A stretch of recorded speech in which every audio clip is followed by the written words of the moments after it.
So let's talk a little bit about the pros and cons of using the Kerbs.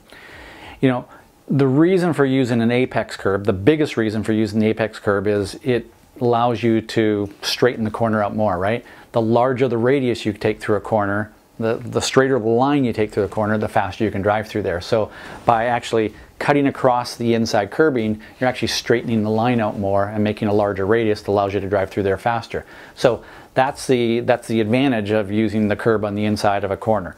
The disadvantage, obviously, is that some curbs can upset the cars too much.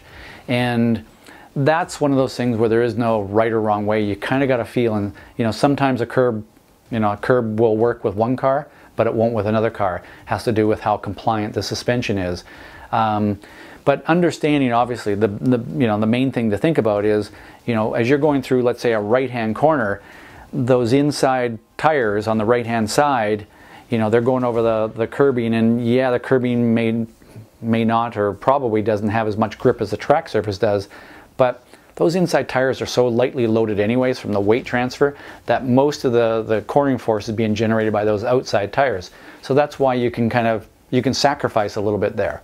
How you cut across that curb also plays a big role in whether you can use it or not. You know, a lot of it is, it's not just the driving along it, it's, you know, do you clip it? Do you stay on top of it? You know, what angle are you at when you go across it? You know, there are some corners where you're going to use the curbing, but as you know, you've got some wheel in the car and you're going across the curbing, and just as you go, you kind of straighten just a little bit and then have to bring it back. So the idea is you kind of bring the wheels straighter just as you clip the curb, and then you got to put a little bit more in once you're past the curbing again.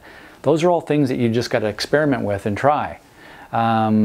You know, in terms of the exit curbs, well, they're, you know, to me, they're part of the track, unless they're so aggressive in the shape of them that they upset the car too much.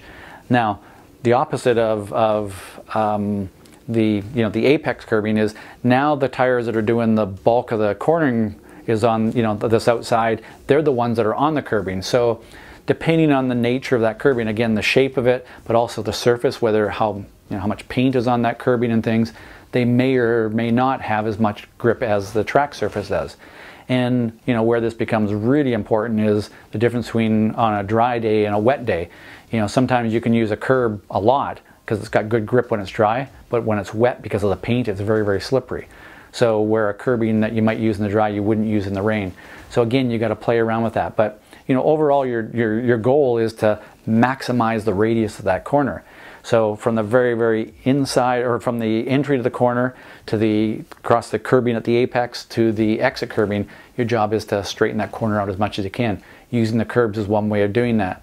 A lot of drivers are a little afraid to use some curbs, but sometimes, you know, it's kind of, you know, skiers know this. Sometimes you gotta, the more you attack the moguls, the easier it is to ski them.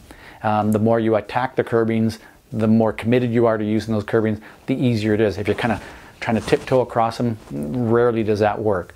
So, you know, I wish I could say always use the curbs or never use the curbs. Can't do that. It's one of those things you got to go and test it a little bit and nibble at it, and use it a little more, use it a little more, and then just attack it and see what happens.